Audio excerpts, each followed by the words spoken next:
오늘 우리가 나눌 하나님의 말씀은 마태복음 9장 9절에서 13절 말씀까지입니다. 예수께서 그곳을 떠나 지나가시다가 마테라 하는 사람이 세관에 앉아 있는 것을 보시고 이르시되 나를 따르라 하시니 일어나 따르니라. 예수께서 마태의 집에서 앉아 음식을 잡수실 때에 많은 세리와 죄인들이 와서 예수와 그의 제자들과 함께 앉았더니 바리새인들이 보고 그의 제자들에게 이르되 어찌하여 너희 선생은 세리와 죄인들과 함께 잡수시느냐. 예수께서 들으시고 이르시되 건강한 자에게는 의사가 쓸데없고 병든 자에게라야 쓸데있느니라. 너희는 가서 내가 긍휼을 원하고 제사를 원하지 아니하노라 하신 뜻이 무엇인지 배우라. 나는 의인을 부르러 온 것이 아니요 죄인을 부르러 왔노라 하시니라. 아멘. 철학자인 마르틴 부버는 사람은 현대를 살아가는 인간 관계를 세 가지 종류로 분류하여 맺고 살아간다고 했습니다. 첫째는 그것과 그것의 관계로 살아가는 사람들, 서로가 물건처럼 서로를 이용하는 관계를 말합니다. 필요에 의해서 만나게 되는 만남이기 때문에 이용 가치가 떨어지거나 이익이 되지 아니하면 칼같이 그어버리는 만남들, 다 그것과 그것의 만남입니다. 많은 사람들이 주로 사업적인 관계만을 생각하는데 요즘은 대부분의 부부간에도 형제간에도 친구간에도 그것과 그것의 관계가 주종을 이루기 때문에 필요하면 만나고 필요 없으면 칼같이 그어버린다는 것입니다. 두 번째, 나와 그것과의 관계가 있습니다. 상대방이 나를 물건처럼 이용을 하더라도 끝까지 인격적으로 대하는 관계를 말합니다. 오늘날에 이렇게 살아가는 사람들이 드물기 때문에 이런 분들은 모든 사람의 존경과 칭찬을 듣는 사람이 됩니다. 이 사람들은 자기의 욕심을 채우지 않고 끝까지 모든 사람에게 신뢰와 인격을 가르치는 사람들입니다. 세 번째 관계는 나와 너와의 인격적 관계를 말합니다. 인격과 인격으로 대하는 관계. 처음에는 대부분 많은 사람들이 잘 모를 때는 인격적으로 대하다가 서로의 허물이 보이게 되면 인격적인 관계가 그것과 그것의 관계로 실족해 버리는 것이 대개 우리의 모든 만남이라고 표현합니다. 우리의 만남이 서로 끝까지 인격적인 관계를 유지하려면 그 동기와 중매쟁이가 필요한데 바로 그분이 예수 그리스도이십니다. 서로의 단점이 보이더라도 예수를 바라보면 우리도 서로 존중이 여길 수 있게 될 줄로 믿습니다. 문제는 사람과의 관계가 아니라 예수님과의 만남에 있어서도 인격적인 만남을 갖지 못하고 평생을 살아가는 사람들이 많습니다. 그러다 보니까 내게 유익이 있는가 없는가 득과 실을 계산하고 필요하면 열심히 섬기다가 필요 없으면 쉽게 신앙을 떠나버리게 되는 이유가 무엇이겠느냐? 주님과 인격적인 만남을 갖지 못했기 때문입니다. 요한복음 4장에 보면은 예수님께서 수가성 사마리아 여인을 우물가에서 만나는 이야기가 소개됩니다. 이 여인은 정오에 오늘날로 시간을 계산하면 정오에 뜨거운 태양 아래 물을 기르러 왔습니다. 대부분의 많은 여인들이 해 뜨기 전과 해 지는 시간에 물을 기르러 왔습니다. 아마도 이 여인은 삶의 아픔이 많기 때문에 사람들하고 말도 섞고 싶지 않고 사람들하고 시선을 피하고 싶기 때문에 인적이 드문 시간에 물을 기르러 왔다가 우물가에서 주님을 만났습니다. 그 당시에 유대인들이 사마리아인들을 개와 돼지처럼 취급하던 때입니다. 그러니까 사마리아인과는 대화도 되지 않는데 예수님께서는 유대인으로 사마리아 여인에게 인격적인 만남을 위하여 그 문을 두드리시는데 문제는 사마리아 여인이요 잘난 것도 없으면서 문을 꽉 잠그고서 절대로 문을 안 열어요. 예수님께서 나에게 물을 좀 달라. 그러니까 여인이 뭐라고 얘기합니까? 왜 나에게 달라고 합니까? 유대인이 남자신데 사마리아 여인에게 그런 부탁을 하십니까? 이렇게 비꼬았어요. 예수님께서 너에게 물 달라고 하는 사람이 누군지 알면 네가 생수를 구했을 것이다. 그 여자가 또 한번 조롱합니다. 아니, 물그릇도 없으면서 무슨 물을 준다고 하십니까? 또 우리가 먹는 이 야곱의 우물물보다 더 시원한 물이 어디 있습니까? 생수는 무슨 생수입니까? 그 얘기예요. 예수님께서 그 여인을 향하여 초청의 말씀을 합니다. 내가 주는 물을 마시는 자는 영원히 목마르지 아니하리니 내가 주는 물은 그 속에서 영생하도록 솟아나는 샘물이 되리라. 그러니까 여자가요 또 비꼬아요. 세상에 그런 물 있으면 좀 줘보세요. 나 물길로 오기 싫으니까 한 번 먹으면 목마르지 않는 물이 있으면 좀 줘보세요. 그 얘기는요 생수를 갈급하는 것이 아니라 비웃음이에요. 그런 여인을 향하여서 결정적으로 여자가 마음의 문을 열고 주님 앞에 엎드리는 순간이 옵니다. 그때가 언제냐면요, 내 남편 데려와라. 이 여인이 남편이 5인데 자기 남편이 아니거든요. 내 남편 데려오라. 그러니까 자신이 죄인임을 깨닫고 비로소 주님 앞에 마음의 문을 엽니다. 여러분 전도회 보셨습니까? 전도 어떻게 하십니까? 가셔서 우리 교회 목사님은 무지 잘생겼고 우리 교회 목사님은 설교도 잘하고 우리 목사님은 뭐하고 그래 봐야 안 와요. 세상에 잘생긴 사람이 천지백갈인데 누가 오겠습니까?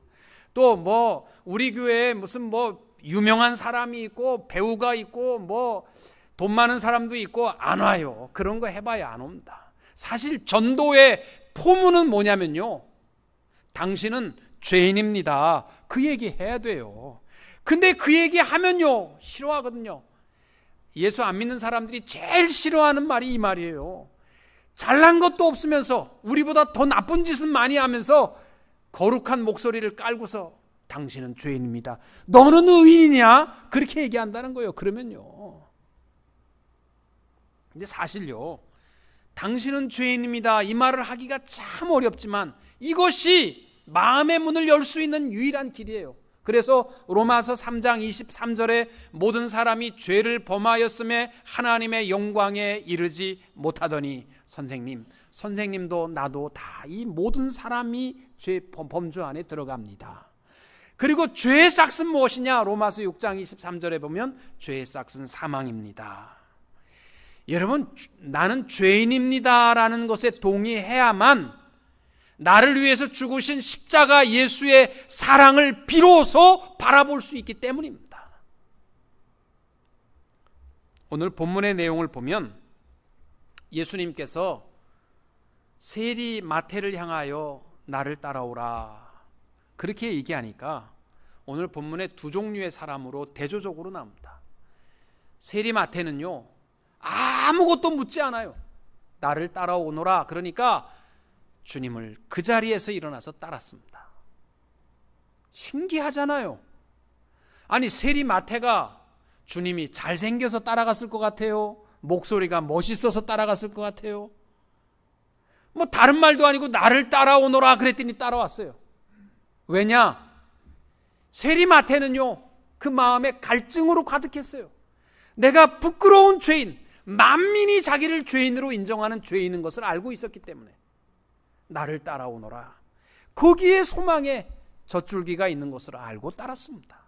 반면에 그 당시에 많은 바리새인들, 철저하게 거룩하고 의롭게 살아간다고 하는 이 바리새인들, 죄인들하고는 절대적으로 단절하고 살던 이 바리새인들은 자신의 의로움만을 자랑하면서 오히려 예수님을 향하여서 자기의 기준의 의의 잣대로 비난하고 정죄하는 위치에 설 수밖에 없었던 이유가 뭐냐? 자기가 의인이라고 생각하기 때문입니다.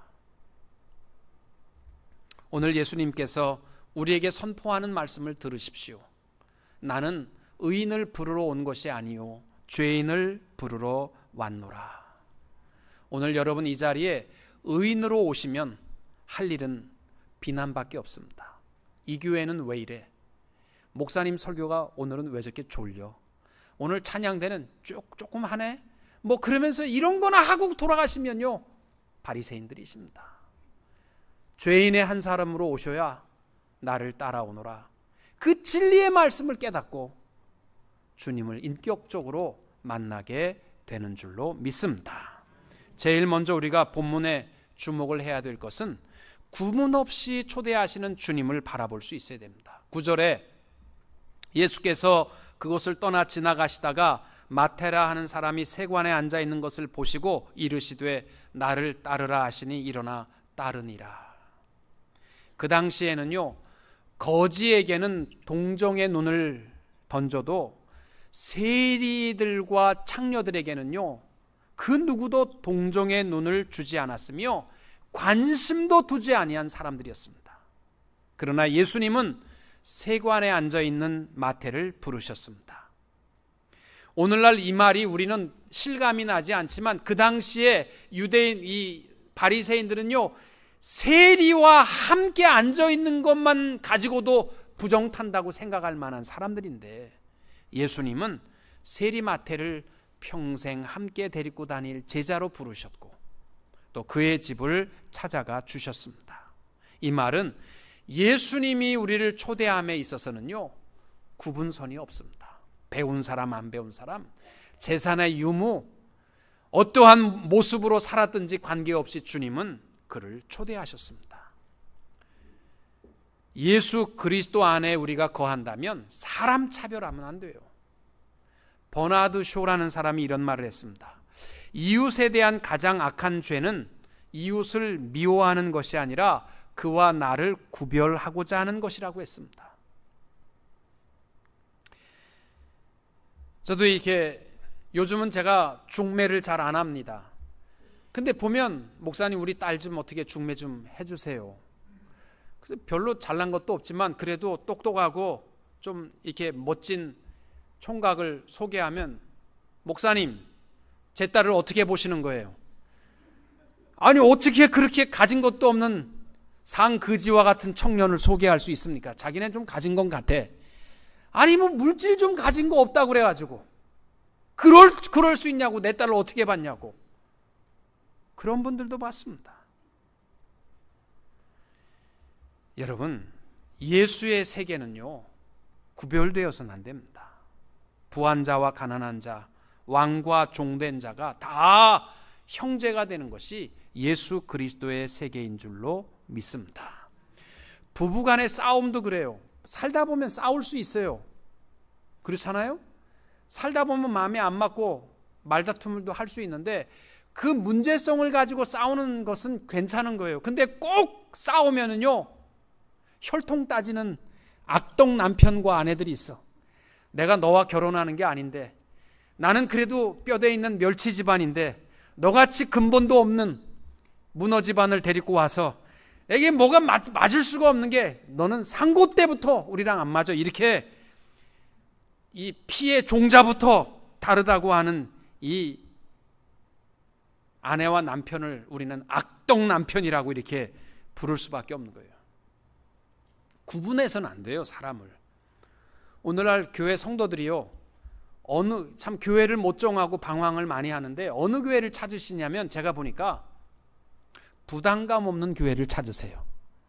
교회를 가가지고 제일 부담 없는 교회, 제가 소개할게요. 제일 부담 없는 교회는요, 아침에 텔레비전 트시면 영어로 나와서 그렇지 이 아래로 헌금을 보내시고 당신도 우리 교회 교인입니다. 그러면 잠옷바람으로 예배 드리셔도 돼요. 그거보다 더 부담 안 가지시려면 신앙생활 안 하시면 제일 부담 없습니다.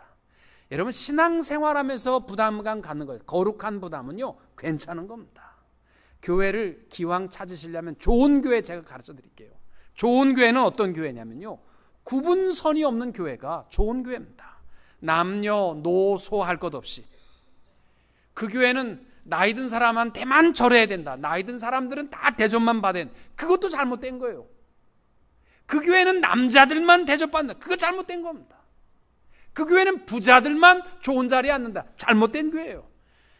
재산이 있고 없고, 배우고 못 배우고, 오래되고 나중되고를 떠나서 다 구분선이 없는, 목사와 장로와 권사가 다 주 안에서 하나가 되는 교회, 그게 아름다운 예수님이 살아있는 교회가 되는 줄로 믿습니다. 이제는 시간이 지났기 때문에 제가 한마디 합니다. 옛날에 우리 교회 권사님을 임직하는 때에 몇 분이 저한테 와서 그 사람은 권사 세우면 안 된다는 거예요. 왜냐하면 목사님, 그 사람이 옛날에 뭐 하던 사람인지 압니까? 모르는데요. 포주였습니다. 포주. 포주가 뭔지 아시죠? 한국에서 포주하셨대. 그래서 우리 레벨에 둘 수가 없대. 그런 게 어디 있어요, 세상에. 예수 안에서 그 누구든지 예수 안에 있으면 자유하게 되고, 죄인이든 4대째 예수를 믿던, 지금 내가 예수 믿고 과거에 사람을 죽였든지 다 형제가 되는 것이, 이게 교회의 축복인 줄로 믿습니다.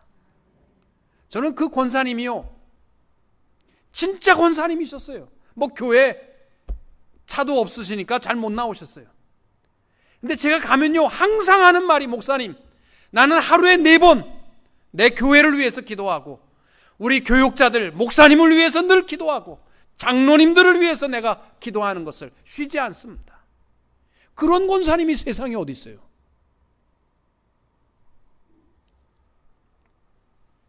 사랑하는 성도 여러분, 우리 교회가 교회다우려면요, 하나님이 기뻐하시려면 서로 동질성을 자꾸 찾으시고, 이질성이 있으면 자꾸 버리는 그러한 교제의 교회가 될 수 있기를 바랍니다.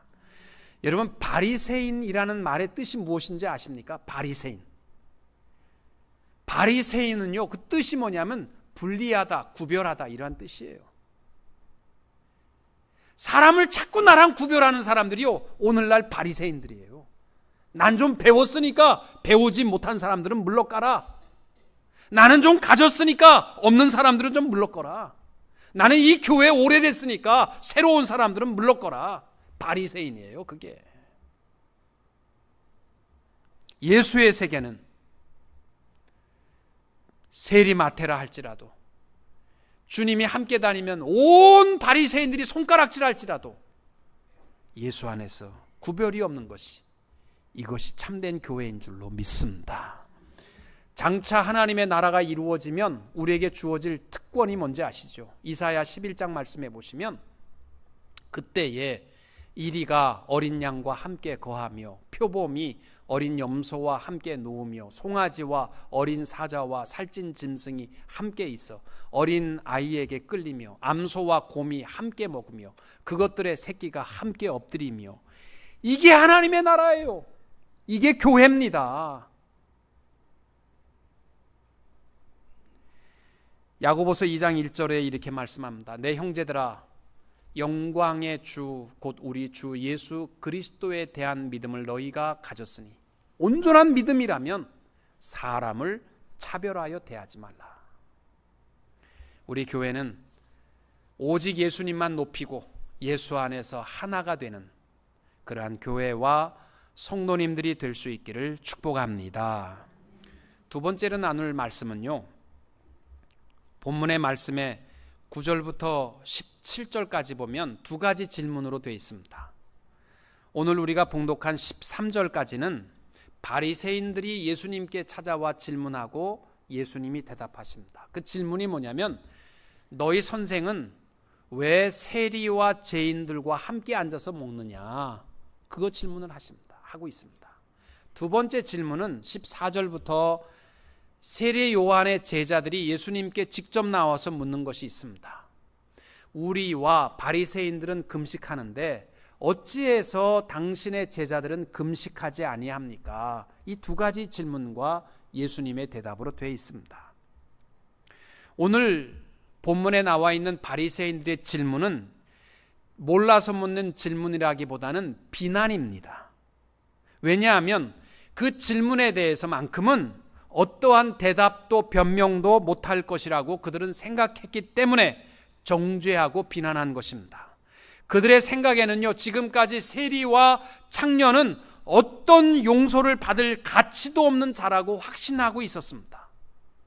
여러분, 비난이라는 것은요, 항상 나는 옳고 나는 잘났고 이러한 교만에서 시작되는 것이 비난이라는 것입니다. 그 얘기 아시잖아요.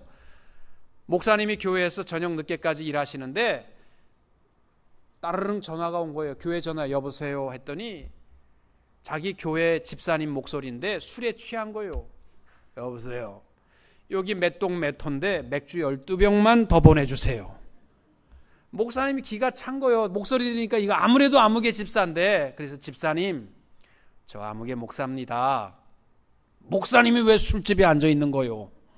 목사가 술집에 앉아 있으면 되는 거요. 그렇게 정죄하고 비난했다는 거죠. 다 자기 자신 보면요, 비난할 것 없습니다. 예수님께서 그들을 향하여 세 가지로 대답합니다. 첫째는 건강한 자에게는 의사가 쓸데없고 병든 자에게래야 쓸데있느니라. 여러분, 자녀들 의사 되기 원하면 왜 의사 되기를 원하십니까? 돈 많이 벌려고 의사 되기 원하신다면 착각이십니다. 의사 되려고 하는 이유는 딱 하나예요. 병든 자 고치기 위해서 아닙니까? 선생 되려고 하는 이유는 아이들에게 인격적으로 잘 가르치기 위한 것이고, 목사가 되려고 하는 이유는 영혼 구원을 위해서 목사가 되려고 하는 건 마땅한 것 아닙니까? 예수님께서 우리 지난 시간에 나눈 것처럼 이 중풍병자를 고쳐주면서 죄 사함을 선언하셨기에 모두가 깜짝 놀랐잖아요. 내게 죄 사함의 권세가 있음을 선언하셨는데, 죄 용서를 할 수 있는 분이 오셨으면 누구에게 와야 되느냐? 죄 지은 사람 고치러 죄인과 함께 하는 게 마땅하지 않냐? 그 말이에요.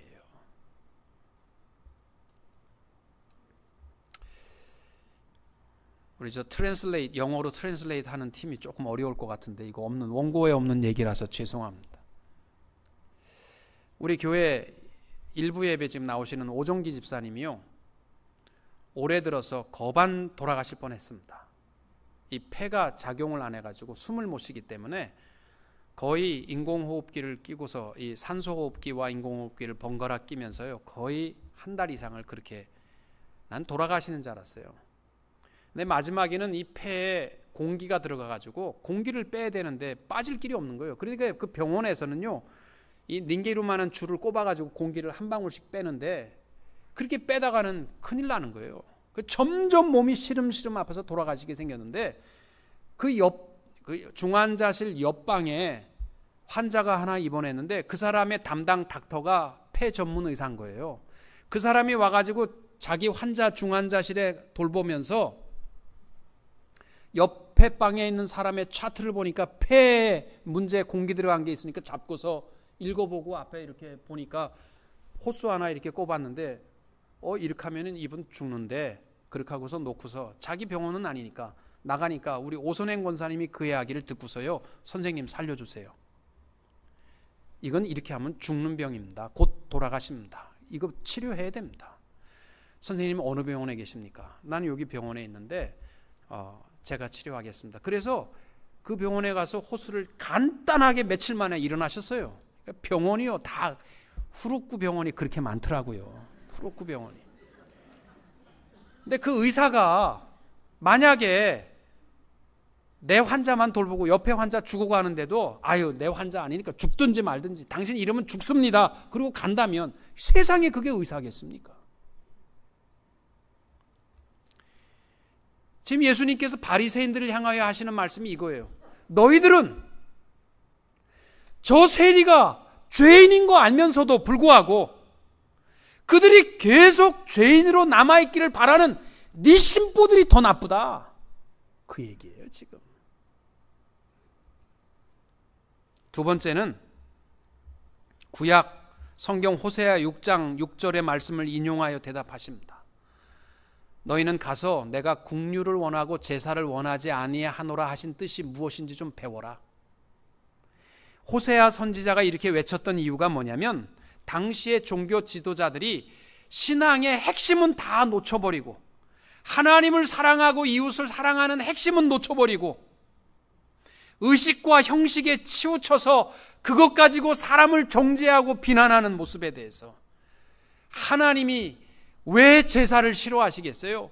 형식에 지나치고 교만에 가득한 그 제사를 원치 않는다는 것을 배우라는 것입니다.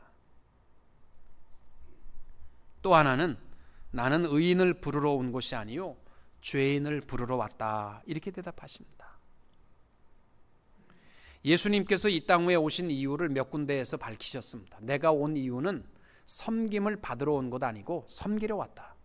나는 율법을 폐하러 온 것이 아니라 율법을 완전케 하러 오셨다.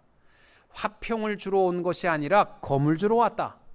잃어버린 생명을 구원하기 위해서 왔다. 다 말씀, 예수님이 오신 목적을 설명하는데 그 중에 중요한 것 중에 하나가 나는 의인을 부르려 함이 아니라 죄인을 부르기 위해서 왔다. 다른 말로 하면요, 여러분이 평생 교회 나와도요, 내가 죄인임을 깨닫지 못하면 주님 못 만나십니다. 나는 목사의 아들로 태어나서 4대째 예수를 믿었으니까 나는 의인이라고 생각하는 사람은 자기 스스로 이 땅 위에 만족할지 모르지만 주님은 못 만납니다. 왜? 주님은 죄인을 만나십니다. 지난번에 신문에 보니까 2000년 역사 가운데 최고의 발명품이 뭐냐? 코카콜라 병이래. 여인의 아름다운 몸매를 상징해서 만든 코카콜라 병이 잡기도 좋고 사람들이 평생 질리지 않는 병의 발견이 위대한 발견. 이런 또라이들이 있나? 그게 인류의 최고의 발명품입니까? 2등은 뭐냐면 소니라는 이름이래. 소니. 망했어요. 소니. 최고의 발명품이 뭐에? 망했어요. 여러분, 인류의 최고의 발견은요, 내가 죄인이라는 사실입니다. 그래야만 주님 만날 수 있습니다. 사랑하는 성도 여러분, 오늘도 우리가 참회의 기도를 했습니다마는 주님 앞에 올 때마다 우리 목사, 장로, 권사 이런 거 떠나서 죄인으로 섭시다. 그래야 주님 만날 수 있습니다. 주 안에서 위로와 소망을 가질 수 있는 성도님들이 다 되시기를 축복합니다. 그리고 14절부터 세례 요한의 제자들이 와서 질문하는 것이 있어요. 왜 우리와 바리새인들은 이렇게 일주일에 2번씩 금식하는데 선생님 제자들은 왜 금식 안 합니까? 물론 이것이요, 바리새인들과는 달라요. 바리새인들은 세리 마태의 집들도 안 밟고 밖에서 예수님 들으라고 도대체 네 선생은 죄인들하고 먹는 이유가 뭐냐? 비난이었지만 세례 요한의 제자들은요, 답답한 거예요. 그 당시에 세례 요한의 제자들은요, 거의 금식을 밥 먹듯이 했어요. 이 말은 뭐냐면 너무 많이 금식을 했기 때문에 사람들이 저 사람들 귀신 들렸다고 할 만큼 금식을 많이 하는 제자들이었습니다. 근데 그런 금욕적인 삶의 괴로움의 길이 신앙인 줄 아는데 예수님의 제자들은 뭔가 다른 거예요. 맨날 먹고 축제인 거예요. 그러니까 뭐가 다릅니까? 지금까지 우리가 배워온 유대교의 역사 속에는 이렇게 고행의 길을 걸어야 되는데 왜 당신들의 제자는 금식 안 합니까? 이렇게 질문한 거예요. 그 당시에 유대인들은요, 이 3가지를 지키면요 대단한 신앙이라고 그랬어요. 첫 번째가 뭐냐면 일주일에 2번 금식, 두 번째는 구제의 행위, 세 번째는 많은 기도문을 돌돌달달 외우는 거. 이 3가지만 잘하면요, 와, 대단한 선한 사람이라고, 의로운 사람이라고 인정하던 시대입니다. 예수님께서 대답하신 것이 뭐예요? 혼인집 손님들이 신랑과 함께 있을 동안에 슬퍼할 수 있느냐? 그러나 신랑을 빼앗기는 날이 이르니 그때 금식할 것이라. 예수님이 금식을 부정한 말씀이 아닙니다. 그러나 신랑과 함께하는 결혼 혼인 잔치 가운데는 축제가 맞다는 것이죠. 위선적인 금식을 하고 괴로워하면서 분노하고 정죄하는 자가 되지 말고 축제와 기쁨의 예배와 섬김의 성도들이 되어야만 할 줄로 믿습니다. 오늘도 여러분이 나와서 예배할 때에 중요한 것은 예배 시간에 맞춰서 왔고 예배 끝날 때까지 있었다, 이게 중요한 게 아니고요. 내가 얼마나 이 기쁨, 구원의 기쁨을 가지고 예배했느냐, 이게 더 중요한 줄로 믿습니다.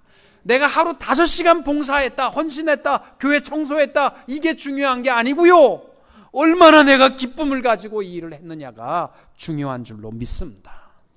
금식 여러분 해보셨어요? 금식 참 어렵습니다. 저도 금식을 해봤습니다만은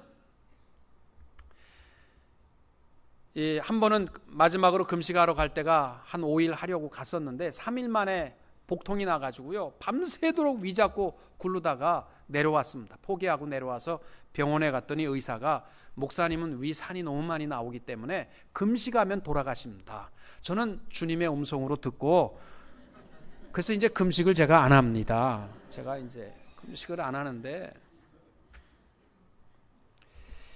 여러분 금식 참 어렵습니다.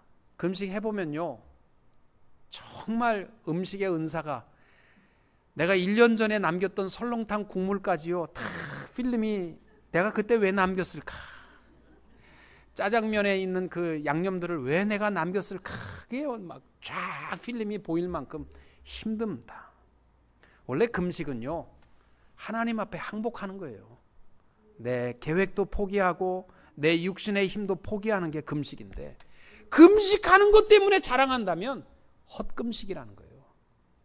내 평생에 뭐 한 달 금식 해봤습니다. 그거 자랑하는 순간 다 망가지는 거예요. 여러분, 우리에게 중요한 것은요, 행위로 자랑하는 것이 아니라 기쁨입니다. 예배 드릴 때에도 우리 기쁨을 좀 갖고 예배를 드리고, 부엌에서 봉사할 때도 왜 저 구역은 1년에 2번밖에 안 하고 우리 구역은 4번 합니까? 제발 좀 그런 얘기 좀 하지 말고 기쁨으로 봉사하는 우리 성도님들이 다 되시기를 주님의 이름으로 축원합니다.